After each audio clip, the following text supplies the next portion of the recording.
एक न एक दिन ऐसा ज़रूर आता है जब हमारे हालात बहुत अच्छे हो जाते हैं। हमें बस आस्था रखना है, कुछ विश्वास रखना है अपने परमात्मा पर। और जब विश्वास हमारा अटूट हो, उस विश्वास पर हम यदि अडिग रहें, तो हमारे परमात्मा भी वो सब कुछ हमें प्रदान करते हैं जिसके हम अधिकारी हैं। आज इसी पर बात होने जा रही है। देवगुरु बृहस्पति के गोचर परिवर्तन की बात होने जा रही है। वो अपना नक्षत्र परिवर्तन कर रहे हैं, उस पर बात होने जा रही है। भूलना नहीं है, देवगुरु बृहस्पति ही वो ग्रह हो जाते हैं जो आपके राशि के स्वामी होते हैं। भाई मीन राशि, मीन लगन के स्वामी ही देवगुरु बृहस्पति हैं, और इसलिए भी आपके लिए जानना आवश्यक है क्योंकि वो राशि के स्वामी होते हैं। और यही देवगुरु बृहस्पति, आपने सुना होगा 21 अप्रैल सन 2023 का वो दिन था जब देवगुरु बृहस्पति आपके धन भाव पर आकर के आपके आर्थिक स्थिति को सुदृढ़ बनाने का प्रयास किए थे। बहुत सी जिज्ञासाएं लेकर के आपने अपने समय को व्यतीत किया कि आज शायद हमारे आर्थिक स्थिति मजबूत हो जाए, आज हो जाए, कल हो जाए। परंतु आपको यदि पूर्ण रूप से फल नहीं प्राप्त हो रहा था, इसका मतलब आपको ये समझना है कि कोई ग्रह, ध्यान दीजिएगा, कोई ग्रह अपने नक्षत्रों के अधीन फल देता है। मतलब एक टॉर्च समझिए, मान लीजिए ये एक टॉर्च है, इस टॉर्च में एक यहाँ अंदर में एक बल्ब लगा हुआ है, ये बल्ब है मान लीजिए, और इसमें जो भी लाइट जो ऊपर में जो आवरण जो लगता है, जो ग्लास लगता है, मान लीजिए वो नीले कलर का है, तो आपको उस टॉर्च में नीले कलर की रोशनी नज़र आएगी। उसी समय यदि उसमें हरे कलर का यदि लग जाए, ग्लास लग जाए, तो हरे रंग की रोशनी आएगी। ठीक उसी प्रकार से हमारे ग्रह, अर्थात यहाँ पर गुरु की बात हो रही है, तो गुरु ग्रह जिस नक्षत्र पर होंगे उस नक्षत्र का आवरण हमारे जीवन पर पड़ता है। लाइट तो सेम है लेकिन कलर बदल जाते हैं, और कभी वही कालिमा आ जाती है और कभी हमारे जीवन में वही सुंदर सौहार्द और उन्नति को कायम करने वाला रंग मिल जाता है। आज वही एक समय आया हुआ है जो शायद आपके जीवन में रंगों का बिखराव दे दे, आपके जीवन में एक ऐसा उमंग दे दे जो आपके आर्थिक स्थिति को बढ़ोतरी कर दे। कारण ये है कि देवगुरु बृहस्पति आपके धन भाव पर ही यहाँ पर उपस्थित हैं।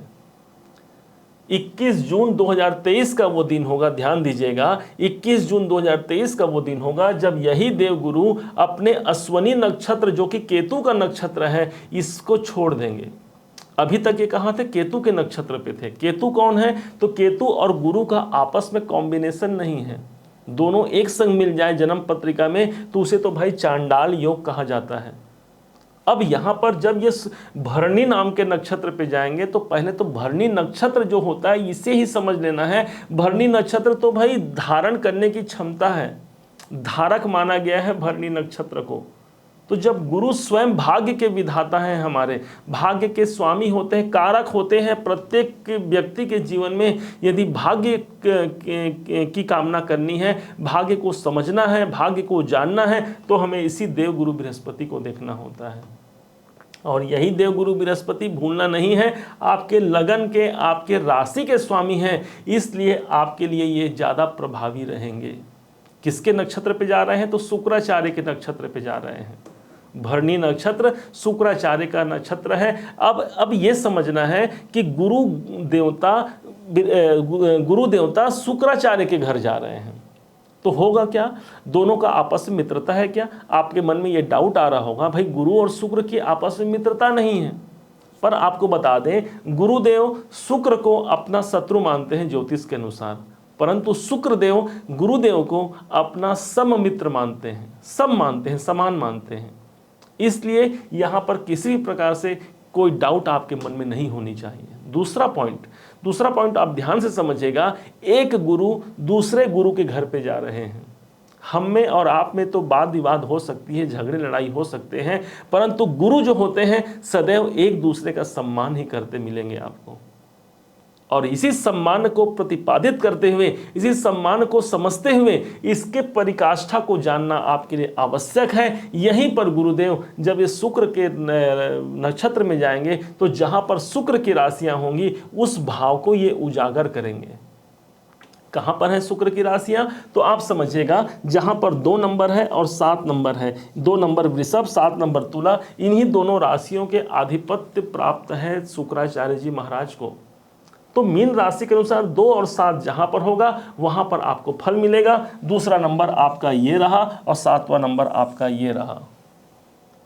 गुरुदेव आप एक और समझिएगा, गुरुदेव जहाँ पर है वो पेड़ है, समझ लीजिए नक्षत्र ज्योतिष के अनुसार कोई ग्रह पेड़ है और जिस नक्षत्र पर जाता है उस नक्षत्र के रिजल्ट को हम फल मानते हैं। तो आपको पेड़ कैसा दिखेगा? तो भाई ये तो आपके धन भवन पर है, आपके राशि के स्वामी गुरु आपके धन भाव में है, मतलब भाग्य और धन दोनों का कॉम्बिनेशन आपके सेकंड हाउस में बना है, आपके धन भाव पर।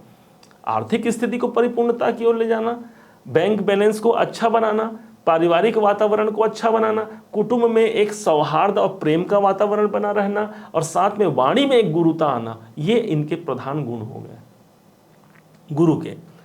गुरु कहाँ पर देख रहे हैं? तो गुरु 1 2 3 4 5 इनकी पंचम दृष्टि यहाँ आ रही है 6ठे भाव पर, और उसके बाद फिर 7वीं दृष्टि अष्टम भाव पर जा रही है जो कि परिवर्तन का भाव है। जीवन में परिवर्तन, आर्थिक मामलों में परिवर्तन, कोई भी आर्थिक समस्या है यदि, तो आर्थिक जीवन में परिवर्तन का संचार होगा ना भाई, क्योंकि गुरु जहां पर देखते हैं उस भाव को गंगा जल के समान पवित्र कर देते हैं। अखंड मंडलाकारम व्याप्तम ये न चराचरम, तो गुरु जहां देखेंगे वहां पर पवित्र कर देंगे, गंगा जल के समान पावन कर देंगे। अष्टम भाव आपका पवित्र हुआ, किसी भी प्रकार से रुकावट, बाधाएं, तनाव, डिप्रेशन, ये स्थिति आपको बनी हुई है। यहाँ पर गुरुदेव इस 21 अप्रैल से 26 नवंबर के मध्य एक ऐसा संचार आपके जीवन पर ला करके खड़ा कर देंगे जो आपको उन समस्याओं से उबारने के लिए सहायक सिद्ध होंगे। आपको ऐसा समझना है। इनकी नवम दृष्टि देखते हैं तो ये 7 हो गया, 8 9, इनकी नवम दृष्टि कहाँ आ गई? आपके 10वें भाव पर आ गई। 10वां भाव तो वो स्थान हो गया भाई जो आपके जीवन में आपके कर्मों का स्थान हो गया। माना जाता है कि गुरु की नवम दृष्टि भाग्यवर्धक दृष्टि होती है, तो कर्म में यदि इनकी दृष्टि है तो भाग्य कैसे आपका जागृत नहीं होगा। हमने इसके पहले एक वीडियो बनाया था गुरु का गुरुत्वाकर्षण, जिस दरमियान ये गुरु 12 से 18 डिग्री में रहेंगे। 14 जून से लेकर के 19 जुलाई का वो डेट होगा जिस टाइम पर गुरु 12 से 18 डिग्री में होंगे, अर्थात वो ज्योतिष के अनुसार वो पूरे 100% का रिजल्ट हमें प्रदान करेंगे। तो उस हिसाब से भी ये आपके धन में वृद्धि और कैरियर में वृद्धि होंगे, आप इसे समझिए। अब ये तो हो गई गुरु की बात। अब वास्तव में बात करते हैं उस नक्षत्र की जिस पर ये आए हुए हैं, क्या रिजल्ट होगा। 1 2 ये 2 नंबर है, तो 2 नंबर आपको तीसरे भाव का रिजल्ट सर्वाधिक मिलेगा, क्योंकि ये पेड़ हो गए गुरुदेव और ये फल हो गया आपका तीसरा भाव, आपके अष्टम भाव, इसका फल मिलेगा। तो ये फल कौन सा हो गया? ये हो गया आपके साहस में वृद्धि।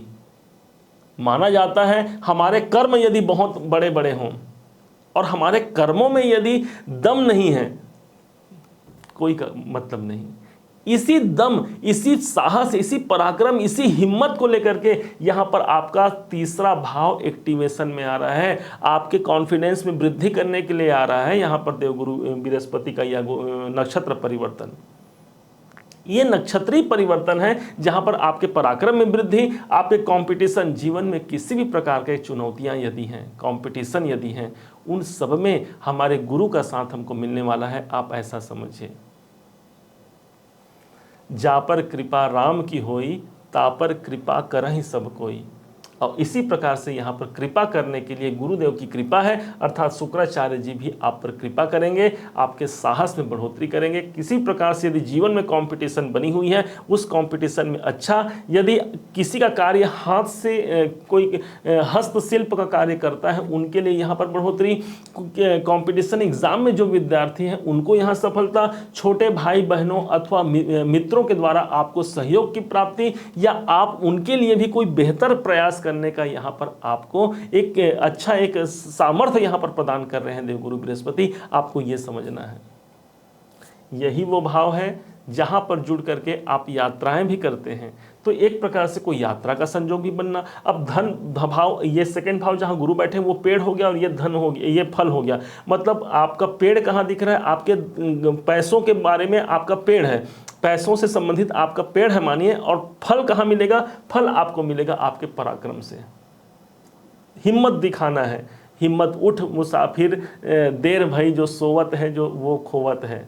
तो उठ करके अपने प्रातःकाल जल्दी उठिए और भगवान सूर्य को नमस्कार कीजिए। ये आपके लिए यहाँ पर साहस की वृद्धि करने के लिए शुक्राचार्य जी महाराज यहाँ पर आए हुए हैं, गुरु के द्वारा यहाँ पर प्रदत्त करा रहे हैं।